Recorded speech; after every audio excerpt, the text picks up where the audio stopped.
Ici, c'est DSU Live. C'est DSU Live. Enjoy DSU Session. Alors toujours au stade de la libération de Boulogne-sur-Mer dans le cadre de l'information jeunesse, du salon d'information jeunesse. Ici présent, plein de structures qui accompagnent la jeunesse. Maxime, aussi Maxime toujours là aussi. Et on n'arrive pas à le déboulonner de son siège. C'est vrai trop grand pour moi. Quand même. Ah mais il est trop grand. Il est trop grand pour toi. Prochaine fois on prendra un plus petit siège. Alors, c'est ça, adapté. Hein. Et donc là il y a plein de partenaires, Maxime, qui sont présents ici, qui accompagnent la jeunesse dans toutes ses dimensions, le logement, l'emploi, la santé. Une variété de domaines. Variété de domaines. Et là plus particulièrement autour de l'apprentissage. On a le deux stage, invités... stage, alternance, apprentissage. Voilà. Surtout... On a deux invités remarquables. Comme toujours. Comme toujours. Hein. Donc il y a Sophie qui représente le CMA. La chambre des métiers de l'artisanat. Voilà, il nous expliquera un peu après. Giovanni, qui est connu comme le loup blanc, qui fracasse les réseaux sociaux, partout, Instagram, machin, on trouve un, qui représente l'association Malco. Merci Nicolas. Voilà. Et donc, la première question, la chambre des métiers et de l'artisanat. Oui. Qu'est-ce que c'est par rapport à la jeunesse là ? Alors, c'est un centre de formation où nous accueillons donc des apprentis qui se forment à des métiers donc de l'artisanat, où nous avons plusieurs filières, telles que la filière alimentaire, avec tout ce qui est boulangerie, pâtisserie, chocolaterie. Nous avons également la filière automobile, avec la mécanique, la carrosserie, la filière beauté, avec la coiffure, l'esthétique. Là, il faudrait que j'aille alors. Et donc nous avons un nouveau pôle d'ailleurs qui a ouvert là cette année pour la rentrée 2022, nouveau pôle esthétique. Nous avons de la vente et également de la restauration. Je pense que j'ai vente diverses, exactement. Équipier polyvalent du commerce, exactement. Polyvalent du commerce. Voilà. Wow. Ah c'est mieux comme ça quand on le sait. Et ça se trouve où ça ? Alors, on est basé juste à côté de la piscine patinoire et lycéa, c'est un peu plus parlant, à Saint-Martin-Boulogne. D'accord, juste derrière une enseigne de sport. Juste derrière ? Une enseigne de sport. Exactement. D'accord. Et Giovanni, alors Malco. Alors ça veut dire quoi Malco ? Alors Malco, ça veut dire... Nous on sait. Malco Hauts-de-France. Ouais, Malco Hauts-de-France depuis janvier 2022. Ah ouais, non mais c'est une belle avancée. Donc ça veut dire la maison des apprentis et des alternants du littoral Côte d'Opale et des Hauts-de-France. On n'a pas trouvé plus court, désolé. Non mais après t'as la carrure pour mettre un gros cible toi. Donc nous l'association qu'est-ce que c'est ? C'est une association qui a été créée il y a 5 ans avec 6 apprentis suite à un constat qu'il n'y avait pas d'association d'apprentis sur la région des Hauts-de-France. Donc le but c'était de créer une association qui a pour objectif de créer une communauté d'apprentis, rassembler l'ensemble des apprentis tout corps de métier confondus et proposer un accompagnement social et périphérique pour sécuriser le parcours professionnel des jeunes. Donc nous on accompagne les jeunes en amont sur la recherche de contrats. Donc il y a un partenariat qui est fait notamment avec les différents CFA et UFA et notamment un lien qui est fait également avec la chambre de métier où on va accueillir et orienter le jeune vers le bon CFA et vers le bon métier. Donc ça c'est la première chose. Et ensuite une fois que le jeune a son contrat d'apprentissage, nous on lui propose un accompagnement global sur le côté social et périphérique. Donc sur l'accompagnement au logement, à la mobilité, à la santé, sur l'aspect financier, voilà toutes les problématiques qu'un jeune peut rencontrer durant sa formation. D'accord. Et voilà les métiers de l'apprentissage, donc peut-être Sophie, c'est encore des choses très recherchées par les jeunes ou c'était délaissé un temps, ça repart plus belle. Quel est le constat qu'on peut faire parce que voilà, mésentente parfois avec l'école, parfois ça permet aussi de se rabibocher avec le secteur de l'enseignement, de la formation ? Ouais, tout à fait. Alors dans le sens où on accueille vraiment tout public. Alors quand je dis jeune, faut savoir qu'on peut signer un contrat d'apprentissage de ses 15 à 29 ans.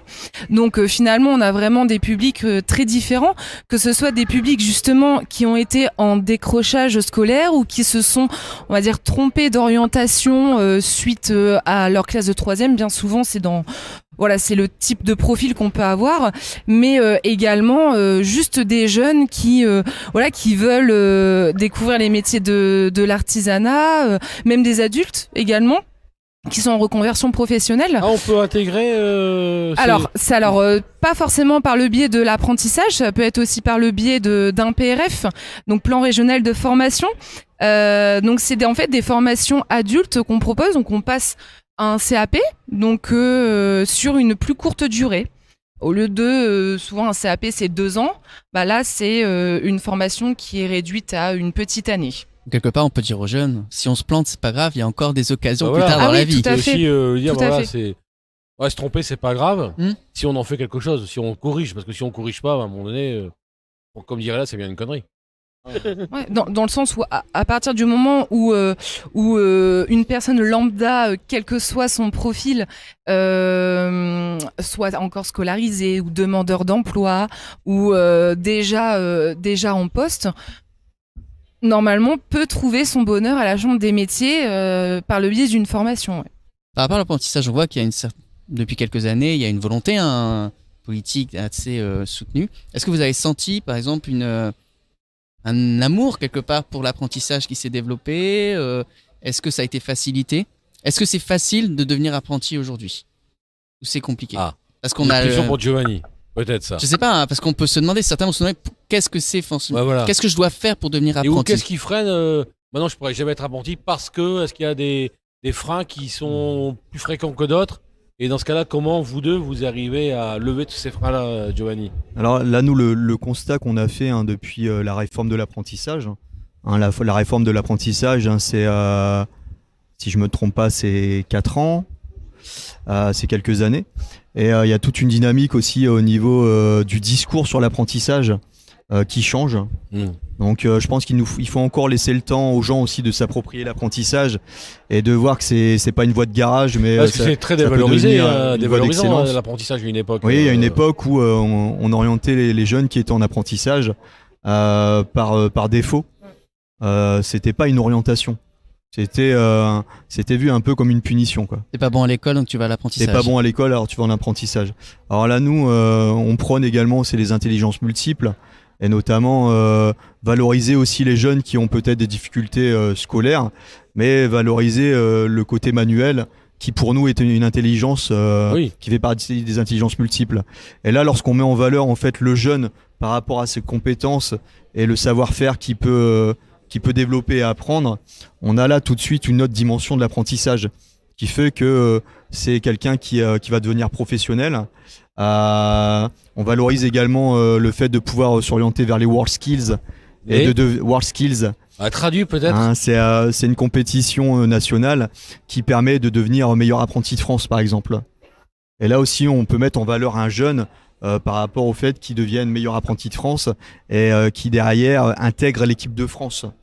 Oui, c'est comme un sportif de haut niveau, là c'est un apprenti de haut niveau. C'est ça, et là on peut être apprenti de haut niveau en fait, par rapport à son métier. Donc on voit une tendance qui s'inverse au niveau des modalités même de l'apprentissage, même s'il y a encore énormément de travail à faire là-dessus. On voit également qu'il y a des filières post-bac qui se développent de plus en plus en apprentissage. Et faut quand même dire que derrière un contrat d'apprentissage, on est sur 90% de taux d'embauche après un contrat d'apprentissage. On reste dans l'entreprise qui nous a formés. Pas tout le temps. Pas tout le temps. Mais on est plus facilement embauchable après un contrat d'apprentissage. On a l'expérience plus la formation. Voilà. C'est le combo gagnant. Et la jeunesse n'est plus un frein. Le fait de dire qu'on est jeune quand on passe à un entretien n'est plus un frein. Parce qu'on a l'expérience de l'entreprise. Alors que lorsque vous passez un entretien et que vous n'avez pas de expérience d'entreprise et que vous avez le malheur d'être jeune, c'est souvent un refus. Le profil est intéressant, mais vous manquez d'expérience. C'est ça, le profil est intéressant, mais vous manquez d'expérience. Alors que dans l'apprentissage, on peut pas vous le dire. On peut pas vous dire votre profil est intéressant, mais vous manquez d'expérience. Non, j'ai les deux. Parce qu'on est jeune, on a les compétences et on a le diplôme.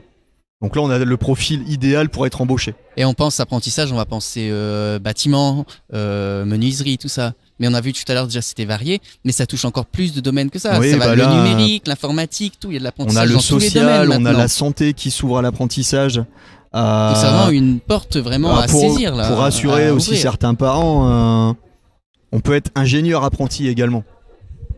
Certains se posent des questions de se dire ouais mais il va avoir qu'un CAP. Mais c'est pas parce qu'on a qu'un CAP que on va pas être compétent et qu'on va pas pouvoir être compétent sur le monde du travail.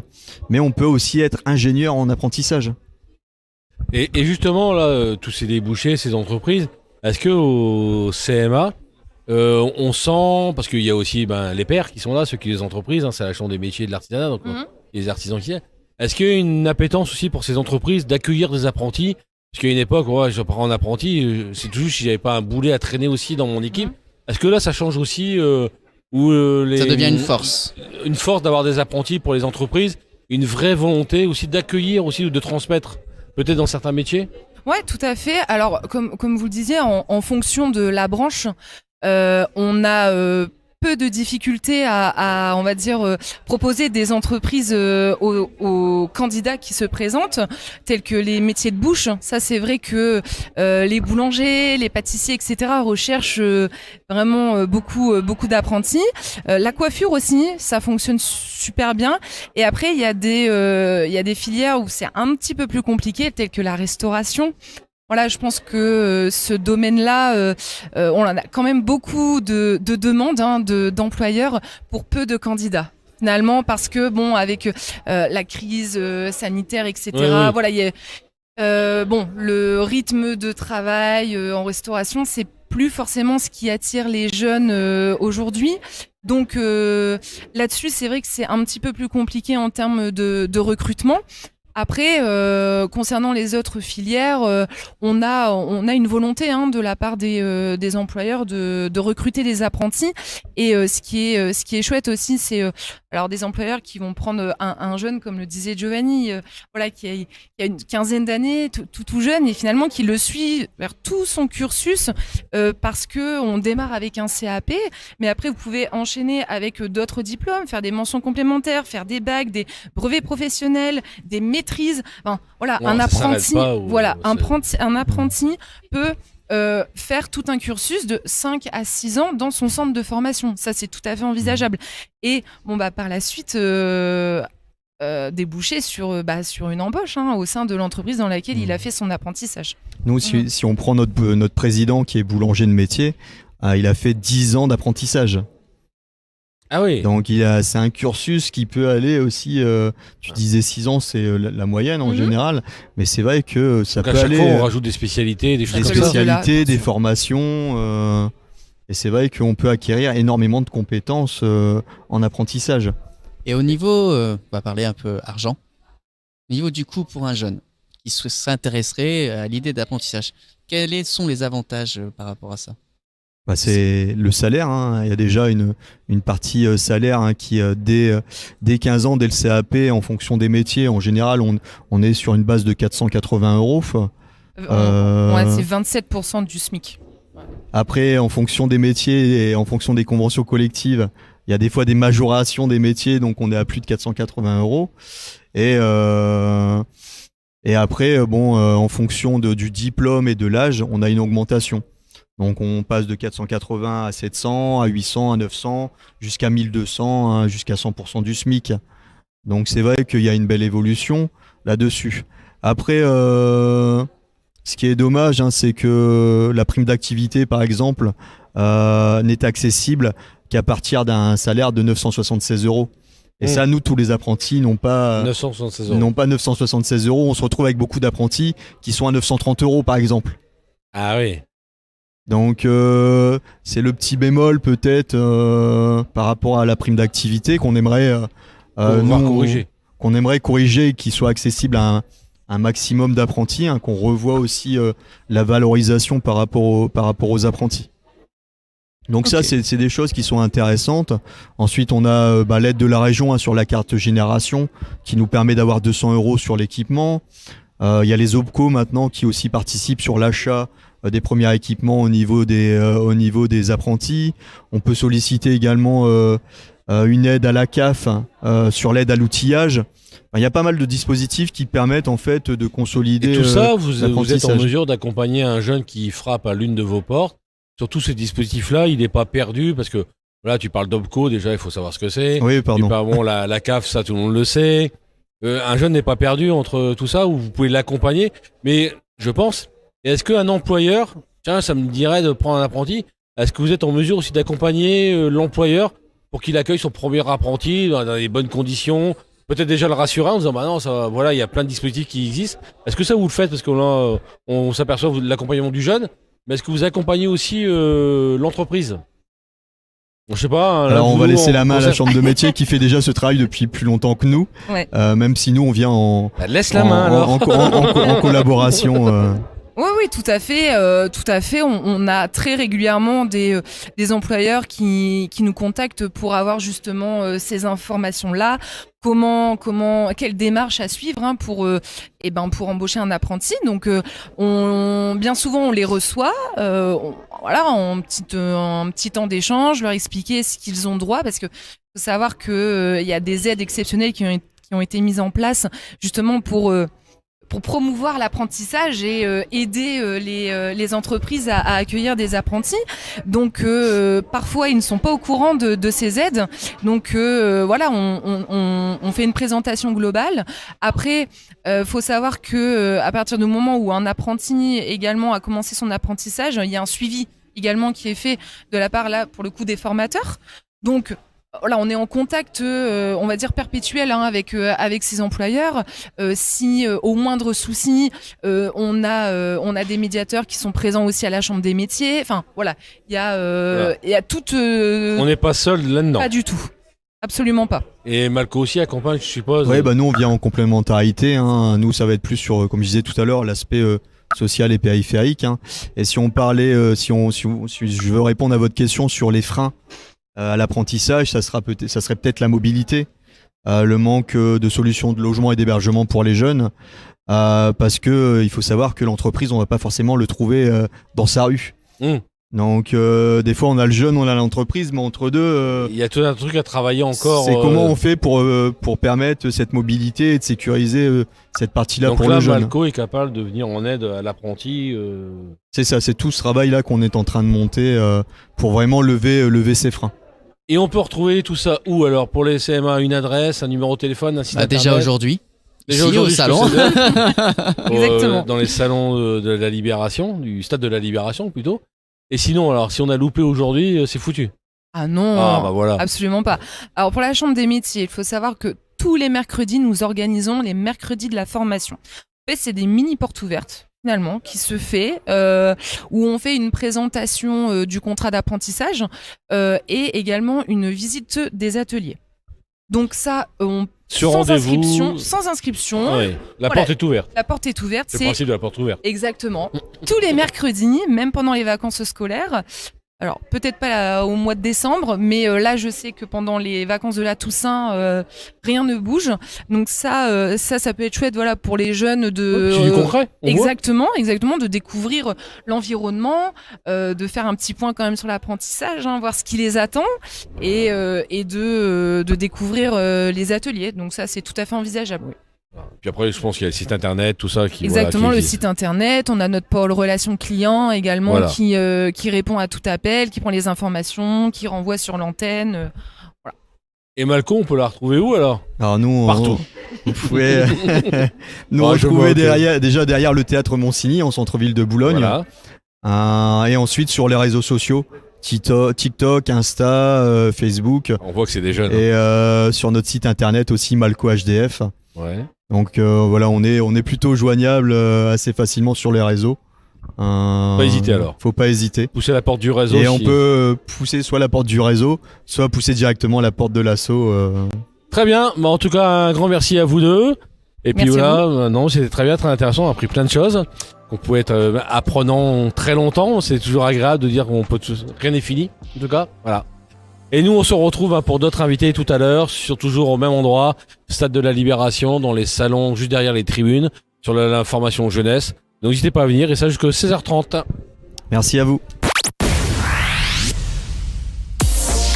Ici, c'est DSU Live. C'est DSU Live. Enjoy the association.